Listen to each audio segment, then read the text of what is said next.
Welcome everybody to this plenary session on STEM, civil discourse and reasoning.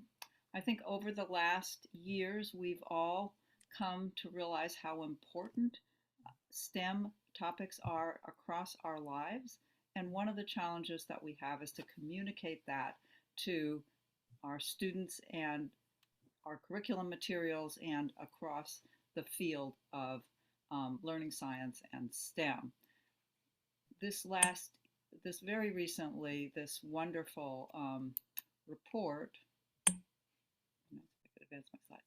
was released, led by Carol Lee, to really draw our attention to strategies for addressing civil reasoning and discourse.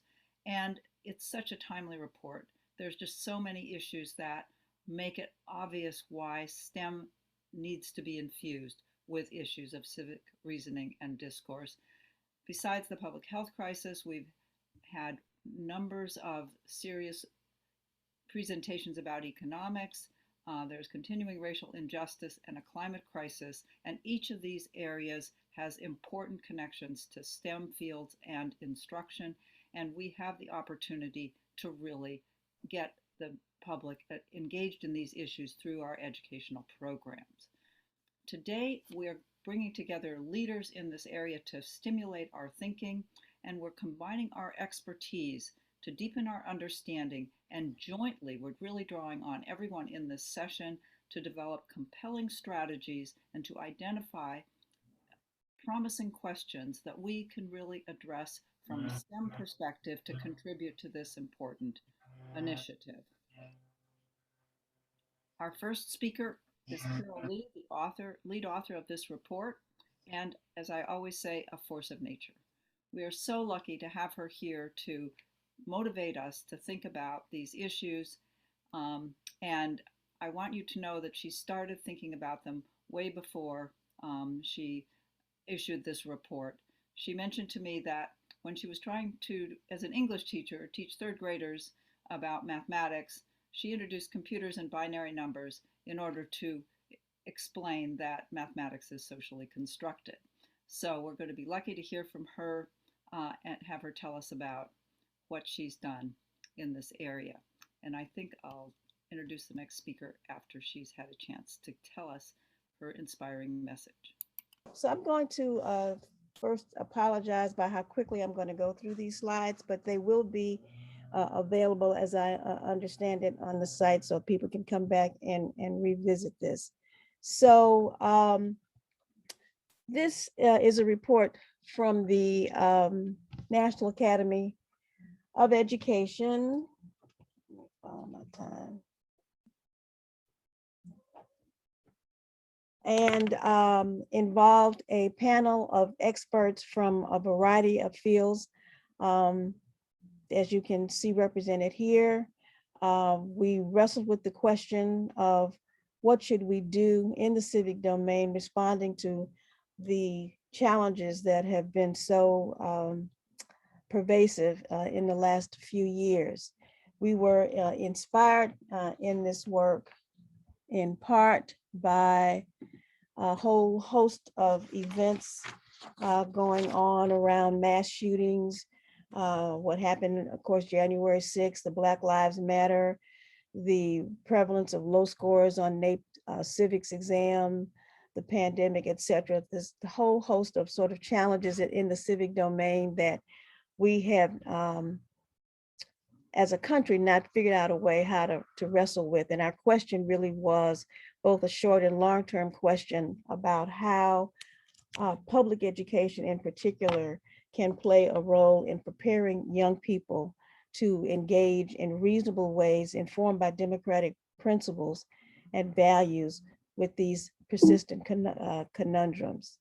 We see these issues as deeply complicated by the nature of governance in the United States. The fact that we have a system addressing decision-making that we hope is sufficiently elastic to allow for differences. So there's all sorts of challenges between the role of the federal government and state governments and the individual majority versus minority rights, et cetera. That we have a long history in this country as a nation of immigrants around very contested histories around those from the, what many of us call the African Holocaust of enslavement, the founding of the country in terms of indigenous nations, and then the complex histories we've had over immigration with lots of communities over the history of the country. And that these are complex stories for which we argue they're not simple sort of good leaders and bad leaders. And how do we prepare our young people to kind of wrestle with this? This report is basically about how to take this challenge up in the context of schooling, and what the implications are for pedagogy, curriculum, and how learning environments are structured. But what it is not about is taking any particular political position. In other words, our position on this is not whether constituents take up a politically progressive or conservative position on a set of questions, but basically how we can inform a more rational way, if you will, of reasoning about these issues. We think that among the unique contributions of this report are, one, that it is interdisciplinary, that we are arguing specifically that the demands of civic reasoning and discourse should be grounded in research on human learning and development. And that in particular, that the attention to the kinds of dispositions and knowledge we think that are engaged in civic reasoning need to be positioned and focused on and distributed across all content areas across the K-12, certainly the K-16 sector. We have, is a very long report, it's some 500 pages. We had about almost 60 people involved, from panelists and authors in drafting it. Just a brief review of the chapters in the report. We start off with a chapter on the philosophical and moral foundations of thinking about these problems.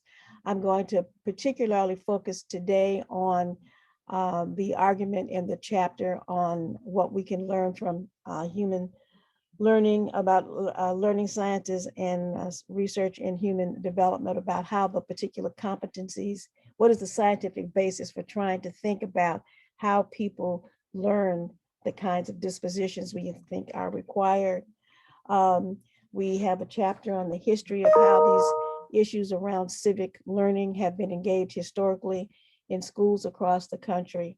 We also included a chapter where we focused on the ways in which particular communities historically have wrestled with this question of preparing young people for civic engagement in Indigenous, African American, Latinx, Asian American, and used as one exemplar where we think there's insufficient attention to poor whites was focused on Appalachia.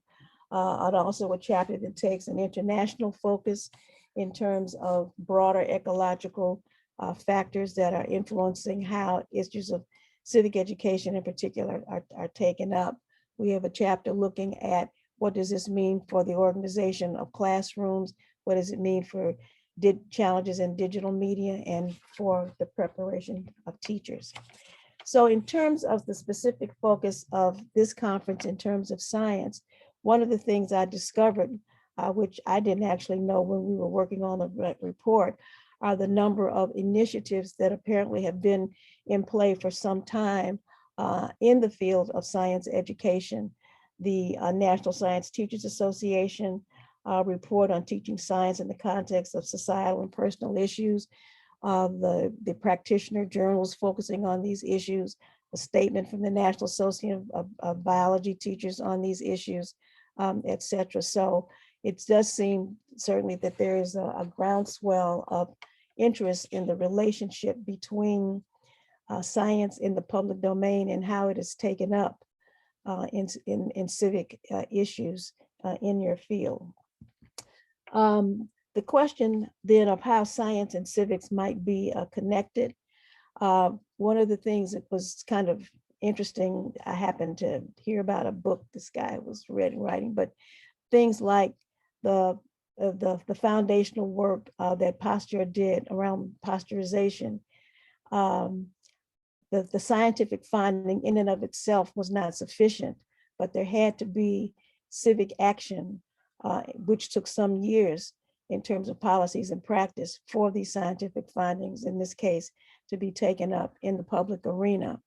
And that means then, from our perspective, that civic actors are engaged with scientific findings and research that's applicable to real world settings, and that such actors need to be informed certainly by an understanding of the scientific content around whatever the issues are, what those implications are, and also have an adequate understanding of the structures of governance that are available to them to figure out how they weigh in on how these ideas might be taken up, and certainly to be critical thinkers in terms of the ability to weigh pros and cons, understand affordances and constraints around the take of these issues.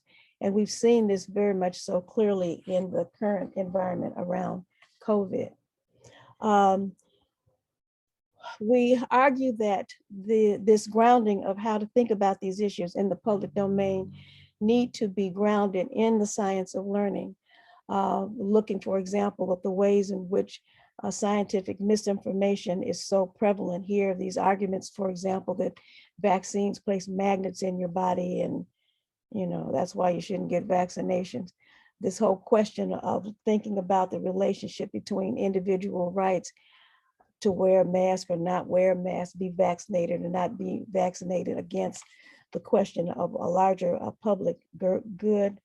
The ubiquitous role that the digital media has played in influencing how people think about these. And so we've argued in the report that we need to draw from understandings from the science of human learning and development around issues around conceptual change, implicit bias, epistemological thinking, moral reasoning, and identity development. And I'll go into those in a little bit more detail. So the particular chapter that we're going to focus on in this presentation is the chapter on human learning and development. So we're asking the question again, what do the learning sciences and developmental research tell us about what we should be designing for in civic education across the curriculum? The first proposition, being that preparation for practice of civic reasoning and discourse should happen throughout the life course and be incorporated across the disciplines. So building on work in the learning sciences, broadly speaking, from the first, for example, how people learn volume, the understanding that new knowledge is built on prior knowledge, that what this means, new challenges of learning mean for experts and novices is different. I know there are debates in your science education field about the distinctions between the practice of scientists in the profession versus the kinds of experiences kids should have in schools, that this learning is distributed across environment, across time, that it emerges out of social interactions, situated in specific contexts and mediated by tools and artifacts. And then going on to the How People 2 volume that came out in the last couple of years, with greater attention both to implications from the neurosciences as well as attention to the important role of culture in learning. And this whole sort of takeaway in here is that, in part, the conditions, the kinds of transformations of thinking and socialization of dispositions that are required to engage in the kind of complex civic reasoning that we've been talking about can involve perceptions of not being safe, of challenging sort of presuppositions that kids may have developed from home that become challenging in how schools might begin to address these issues in school, and that we need to think about these issues of sort of emotional attributions to experience and perceptions, because there's a strong evolutionary and physiological basis for these being really important. So we're arguing then that civic reasoning involves knowledge. It involves epistemological orientations. These problems are simple or complex. Um, Emotional attributions to the kinds of experiences kids have in dealing with these, the whole set of ethical issues involved in kinds of decisions to be made and perceptions, and that this complex construct of civic reasoning is going to be very much influenced by implicit bias on the part of students, teachers, and for that matter, parents who see these experiences in schools, and of course, problems of conceptual change that we know from human development that these foundations for the development of beliefs about understandings of cause-effect relationships and cultural norms and social and moral kind of reasoning start very early in children's development, which is another reason why we stress the importance of this work emerging across the K-12 sector. Certainly, there are content knowledge implications around civic reasoning, certainly in the current pandemic, issues around understanding viral mutations and why they're important and what that means about the sort of distribution of vaccinations, the multiple displays that people have been seeing, in the media over the last few years, and how this scientific content knowledge, if you will, then is taken up in knowledge about the systems of government and decision making are an important aspect of that. The developmental dimensions we think of engaging in civic reasoning and discourse are very much situated in issues of identity development and moral development. Of moral development, again, children develop moral understandings from a very early age.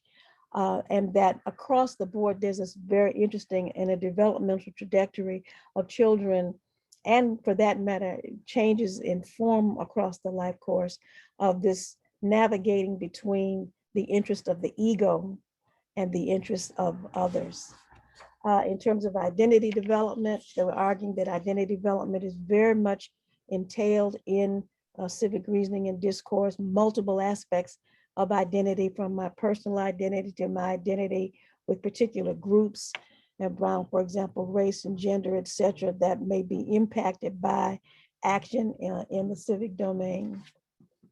The second big proposition here again is that this involves cross-disciplinary and well-practiced repertoires and sense making, that the dispositions that we think need to be socialized involve an understanding of democratic principles, a disposition to value raising questions, being able to be tolerant of wrestling with multiple points of view, willingness to listen through others. But these dispositions, again, we are arguing, are developed through socialization around epistemology, knowledge, moral development, and identity wrestling. I'm going to go kind of quickly here because I'm about out of time. Implications in terms of mathematics, that's certainly around issues of math and social justice. For example, work Rico Augustine has done, Judith has done a great deal of this work as well, of kids using mathematical knowledge to examine disparities that can be understood through mathematics. The whole field of ethnomathematics, a whole new field arising around algorithmic justice. William Tate has done a lot of work in that area of understanding the ways in which lots of issues are manipulated in the digital domain through algorithms that are invisible to people. And certainly Alan Schoenfeld's work in his Teaching for Robust Learning Framework. Certainly in science, the whole examples around epistemic heterogeneity. So Megan Bang's work, for example, around indigenous knowledge systems, the whole work citizen science projects that are happening not only in the United States, but other parts of the world, and through issues of journalism. And I'm going to slip through these to close, I think, with this set of questions for you scientists, which I am not, is, for example, what does it mean to integrate attention to social and emotional well-being tied to processes of learning science in developmental responsive ways? I'm not sure that to what extent social and emotional well-being in terms of pedagogy is integrated into how people think about science education. How do you integrate issues of thinking about moral and ethical reasoning in this field? What are implications for cultural foundations? For example, this issues around an example of indigenous knowledge systems. And then the broader ecological challenges around standards, assessments, et cetera. What would be the ecological supports needed to begin to try to draw attention in the field of science education to these problems? I'm going to close with that. There's a whole set of recommendations, but they are up on the website. And as this is posted, they will be up. Perhaps if there's time in the QA, I can raise those. So with that, I will stop. Hope I stayed within my time frame here. And sorry for running so fast.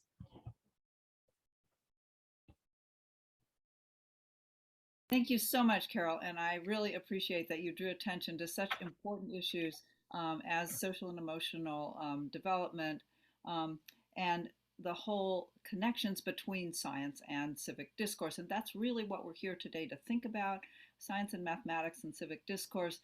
Keep your ideas flowing, write them down. We'll be having an opportunity for you to share them with everybody in a short time. And this is part of this session is really to draw on the participants' insights to come up with an agenda of questions and strategies that we can use to advance our understanding of these issues and inform our research programs. I just want to quickly introduce our next speaker, who is a dear friend and is this showing? Oh, I have to share. That's a problem. Okay, there we go. And who is going to elaborate on the issues that Carol raised concerning the advantages of emphasizing civil discourse in mathematics. We've all become better and more adept at interpreting graphs. This particular graph from yesterday in the New York Times was, I thought, particularly illuminating and fascinating from the standpoint of showing the impact of vaccines. I'm going to turn this over to Judith, who has really, I think, exciting ideas to provoke us to think more deeply about these issues. Hi, everybody. I hope you can see my screen and hear me. If you can't, I see some thumbs up. All right. First of all, I want to say I'm speaking to you from UC Santa, actually not UC, Santa Cruz, the unceded territory of the Amamutun. Today, I'm going to raise just a few issues, mostly questions about civic reasoning and mathematics, focusing on graphs, numbers, and social justice during the pandemic. Just a little bit about my own background and positionality. I'm originally from Argentina, so I've watched the pandemic situation there and talked to my extended family there. And my own civic reasoning was formed in that context. I'm going to be drawing mostly on this article, Tales from Three Countries, Reflections During COVID for Math Education in the Future. We address the question, how can school mathematics prepare students for civic reasoning that involves math? We didn't call it civic reasoning at the time. We use narratives from three countries, Italy, the US, and Germany, to reflect on mathematical reasoning about the pandemic. I wrote my section using ethnographic memos between March and May 2020, where I was having a lot of both rational thoughts and feelings at the same time. I spent a lot of time complaining about how people weren't understanding the mathematics or the science in the way I expected them to. So I recorded and reflected on my own experience and questions. So memo one was early on in March. Why am I constantly looking at graphs? I was watching all of the models I could find, but especially the models that I thought I could trust. At first, I thought graphs make me calm, but then I realized that they actually don't. What graphs did for me is they reduce uncertainty but they help. They do help. They don't reduce the uncertainty. Sorry, but they do help me imagine the future. Then along came the flatten the curve refrain, and I wondered, what do other people see in that curve? I imagine the collective. I imagine what happens to others who aren't me. Do others see the collective in a graph of the data? Then people mention that the curve is growing exponentially. And I wonder who really understands the difference between linear and exponential growth. The difference is not intuitive. If it were, everybody would pay their credit card balance at the end of each month. Now, I assume that lessons in high school consumer math classes have tried to address that issue, but do any lessons apply to public health issues or collective problems such as the pandemic? Memo 2, I'm also wondering, well, wait a minute, which numbers am I watching? And I have arguments with my family about, are we looking at total numbers, or don't you want to know the rates? Don't you want to know? So I keep saying density matters. The number of reported cases per 100,000 people matters. The percentage of deaths per 100,000 people matters. Also, how fast death rates are increasing. So this is about proportional reasoning, which we know is difficult even for college age students, what we call multiplicative thinking, and rates, which again, they're all complex ideas. They're not easy to understand, keep in mind, or compare. And then I think about understanding graphs. I borrowed this from an old piece, How to Lie with Statistics. You can change a graph by changing the scales. We've known this for a long time. And then do other people even notice when the scale is linear or logarithmic and what that does to the graph? Memo 3. So this isn't just math, it's science. And I want to say it's a very social science at that. The questions that I ask are political for me. Who is dying? What ages? What gender? What comorbidity factors? What zip codes in New York City? I don't want to just know that it's New York City versus another area, but I want to know that. What social classes? What ethnic groups? So when I ask about where are the hotspots, what questions do I ask to understand why these are hotspots? And where and when in school does one learn to ask those questions? I'm not going to go through this because it's more complicated than I have time to go into. But there are issues about modeling and informal statistical inference. So modeling is based on imperfect data. Numbers only reflect what we can or do count. So if you're not testing, well, you can't really say there are no cases where I live or the virus isn't in our town. Death rates that aren't recorded as due to COVID also, again, impact what you can say about number of deaths. Any model needs to specify the conditions, how much testing, sheltering, what kind, and so on. As we know from reading Kahneman, intuition and statistics are not good friends. And these are just some of the statements I collected that made no statistical sense to me. So I'm going to start to close with some recommendations. I'm going to make this really clear that for me, this is math education to support civic reasoning informed by social justice, because that's who I am and that's how I think. But I do think that even if people don't want to choose that, there's a way to support our young learners in developing compassion at the very least. So the first recommendation is that separating math from its applications is foolish, either during a pandemic or to support civic reasoning. But it's not only science literacy that matters, not only natural science, but social sciences are fundamental. Epidemiology requires math, biology, and social science together. We need to learn and support our students in learning what questions to ask and what data to collect, not only how to interpret graphs, use proportional reasoning, or what answers to trust. We ourselves need to learn to reason with open minds and support students in doing that as well, so that our intuitions both guide us and teach us what to question and when to question our intuitions. And then most importantly, we need to develop compassion. For me, that comes through a social justice lens. Compassion for ourselves. We cannot possibly understand the pandemic all at once.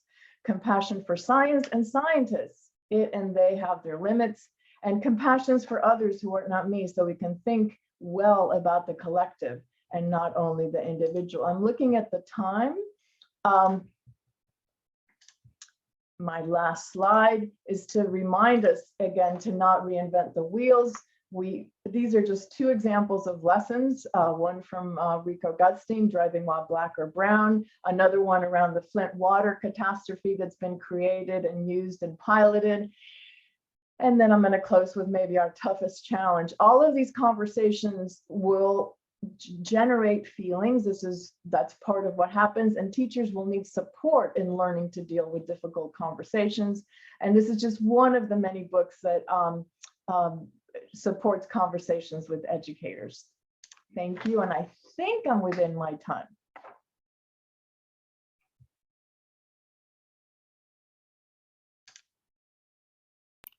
Thank you, Judith. These are inspiring comments, and I think raise again and reinforce the issues that Carol introduced in her talk about the importance of dealing with the emotions and incorporating these issues into the STEM disciplines where they are really central to everybody's thinking. We have so many students who tell us that science isn't relevant or math isn't relevant to their lives, and these issues so completely refute that idea that it's really, I think, crucial that we think about how to communicate that to our students. Our next speaker is a very marvelous person who I met when he came to the School of Education and indicated that he'd already started an after-school program to recruit students to science and math, and also really with a social justice flair, and had discovered that the learning sciences might be an area of relevance. And I'm so pleased with the kind of work that he's been able to produce. And he comes to us today under special circumstances, since he is also the recent father of twins. Welcome, Safir.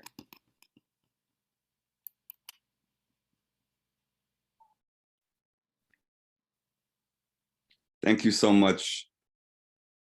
Thank you so much, Marsha. Let me just, can you all see my slides? Yeah. All right. Thank you very much, Marsha, for that introduction. It's an honor to be here with you all today and to be a part of this conversation. I want to just add a couple of thoughts based on my own work to the conversation that we're already having. But I would like to start with just a bit about my own biography. As I was preparing for this panel, it sort of occurred to me that civics and STEM learning are sort of baked into my life story. So I was born in Iran in 1983, in the midst of a pretty nasty war between Iran and Iraq. I was living with my parents in Tehran. My mom was working at a hospital taking care of soldiers who were wounded by chemical weapons used during that war, and my father was a high school mathematics teacher. Like many others, they were trying to leave the country at that time. And like many other Iranians, their exit ticket out of Iran was an admission offer to graduate school in the US. My parents were admitted to the University of Wisconsin-Milwaukee to pursue their education and to begin their journey towards US citizenship. So I was born and raised in a family, and I should say they pursued graduate school in STEM. My mom went into biochemistry and my father mathematics. So in my family, excelling in math and science was very much expected of me, but there was also a very clear understanding that STEM education is tied quite literally to access, power, and in our case, citizenship. So I think my unique story speaks to a more general point, that all of us are positioned with respect to science and math and technology and STEM education in very particular ways, but that often in our fields of STEM education and the learning sciences, we are not always attending to this as well as we could be. We are not asking ourselves or our students what our relationships are with respect to STEM education. So I want to suggest today that attending to these relationships broadly and both individually and collectively with respect to STEM is a crucial element in our effort to engage STEM students in civic reasoning and discourse. So I'd like to, if my slides will progress, let's see here. They seem to be stuck. There we go. So I'd like to ground this perspective in some of the research I actually did back when I was a graduate student at Berkeley. So during my time doing my dissertation, which was a design and ethnographic study of a computer science academy within an Oakland public high school, the district that I was within, Oakland Unified, had entered into a partnership with Intel, an active sponsor of many computer science education initiatives in the area. The partnership was ushered in and celebrated by civil rights icon Jesse Jackson. You can see here visited my dissertation classroom and actually met with the students who were in the class that I was observing. So none of this is really that surprising, perhaps, right? The corporate tech world entering into partnerships with schools, expanding the footprint of, in this case, computer science education. And of course, there's an important equity axis here. The presence of Jesse Jackson and the partnership with Oakland schools speaks to stubborn racial inequities in STEM in CS and STEM education that continue to marginalize so many students of color, Black and Indigenous students in particular in STEM. But here's the part that you might find a bit surprising. Thanks to a tip from Rogers Hall, whom I chatted with about my dissertation work as it was happening, I conducted focus groups with students to explore their sense-making about the political context of computer science education in their school. So in other words, I wanted to understand how the students were making sense and experiencing the fact that their school was in partnership with Intel and Jesse Jackson's visit to the school.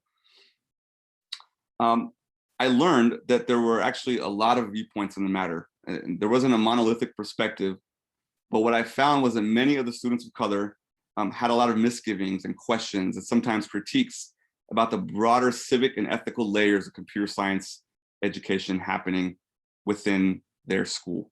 And so this is a point that I think is really something that we can think about as a field, is creating opportunities for civic reasoning and discourse within STEM might very well also have important implications for our work on diversity and inclusion within STEM, right? In other words, there were students in the class, and there was, I've written about this in some of my work, that were very interested in computer science as a discipline, but because of their racial identities and their political identities with respect to what was happening in their community, actually felt uncomfortable getting more and more into computer science and engineering because of the associations and the image of those disciplines as they were being presented in the context of their school and classroom. And that's something that I think that we need as a field to think more about and attend better to as we start to engage. And I think that's one of the very positive things that can come from engaging more deeply with civics and STEM. I think we can do some rebranding, especially within the computer science and engineering fields. So we only have a short time today, so I just want to put some thoughts that are on my mind for food for thought for all of us to consider.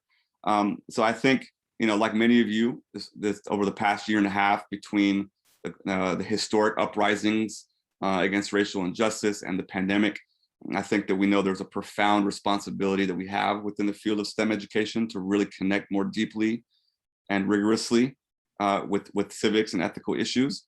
I think you could probably tell from the context that I provided from my work back at Berkeley, but the work that I'm currently doing now is really grounded in technology and civics. And I think,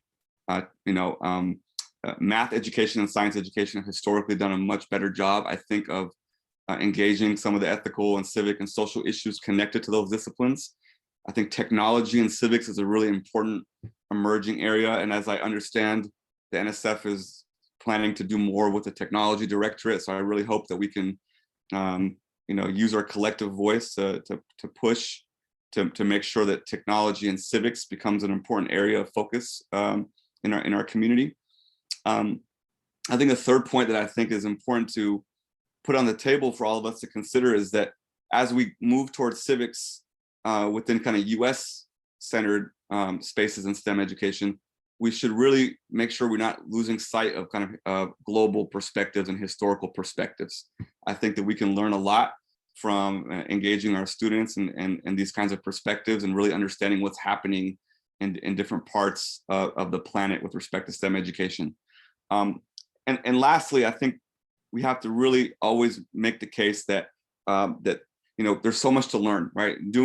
Grounding STEM in civics or ethical issues is not just a matter of political will or or any of us individually deciding that we want to do it. I think there's a lot of really important research questions to pursue, and a lot of empirical and theoretical work needed to help us get to where we want to go. And I'll stop there. Thank you very much. Thank you both. This has been inspiring, and I hope that all of you have wonderful ideas for questions and strategies that we can pursue, and questions that you might want to ask the panelists. We're going to break into small groups for a short time, and then we will come back here to interact with the panel and ask some of the questions that you've entered into the Google Doc that will be shared with you momentarily. Please think about any issues and thoughts that arose, including reinforcing the points that have been made by our fascinating speakers, so that we can really move forward on building this agenda. You will now be broken into small groups to discuss these issues more completely. Okay, welcome back, everybody. We're very excited by the comments that are going into the document, and please feel free to add more comments as time goes on. I've highlighted a few, and other people are free to do this with italics, that I thought we'd ask our panelists to respond to. And one of them has to do with the power relationships in the field. How can educators, teachers, and faculty who are successful at math as taught for middle class and white students get past connecting their identity to being good at math and open their minds to new ways of teaching and doing math? I invite all of our panelists to comment on this question. Carol, could you lead off?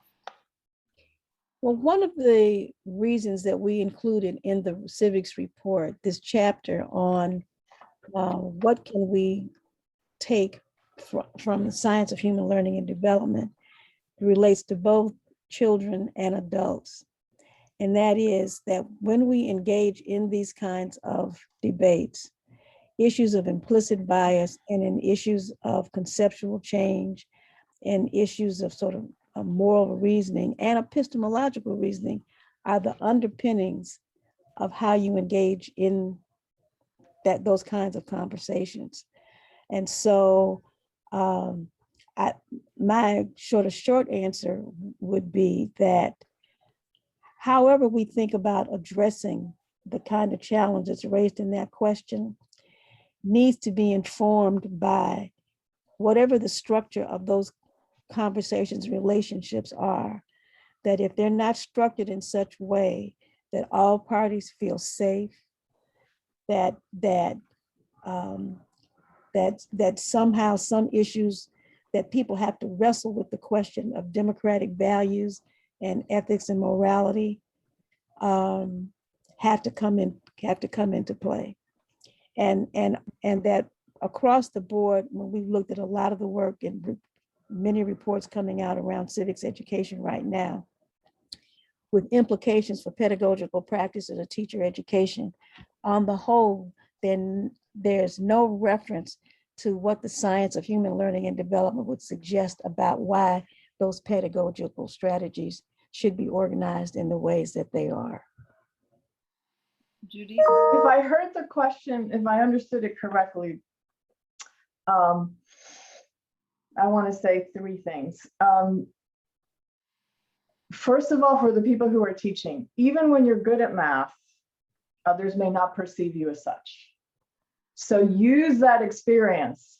Again, I want to say there are a lot of people who are good at math who may be teaching, who, whether, again, you know who we are.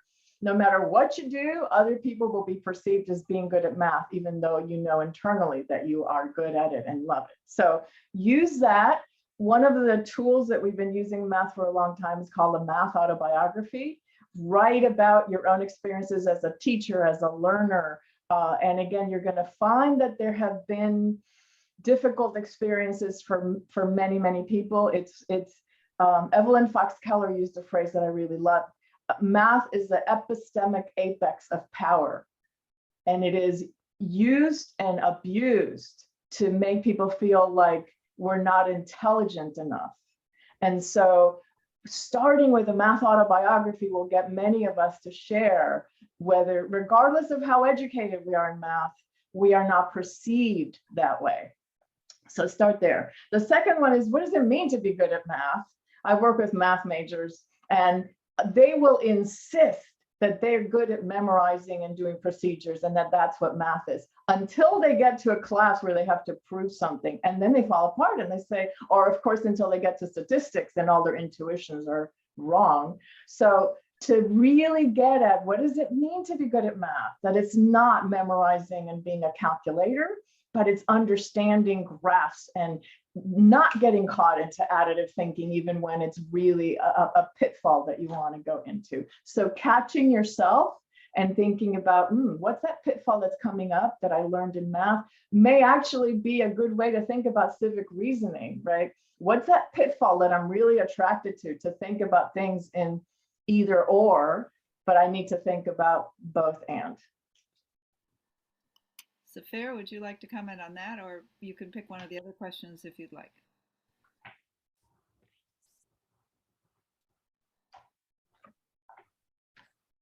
I think this question around interest and who's perceived as being good, I think is a really important one for us to take up, and it kind of connects to some of the things that we were talking about in our discussion group.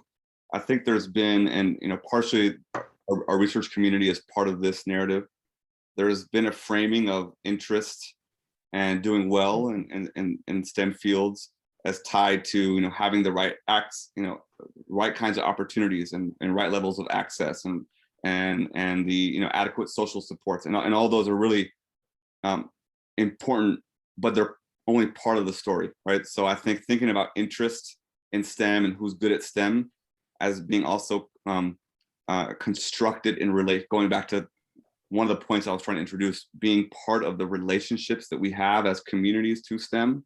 So for example, in our group, we were talking about the kind of problematic relationship and histories between Western science and indigenous communities, right? So when we're thinking about the way Native students are relating to science in kind of formal educational context, I think we have to go beyond just thinking about or explaining why they're not doing well or why they're not participating as much as they could be, and only thinking about access or resources, right? I think thinking more deeply about the kinds of relationships that have been constructed culturally and politically over time as part of really digging deeper into how interest and expertise and smartness are developed with respect to STEM disciplines has already been and will continue to be an important area for our field to move into.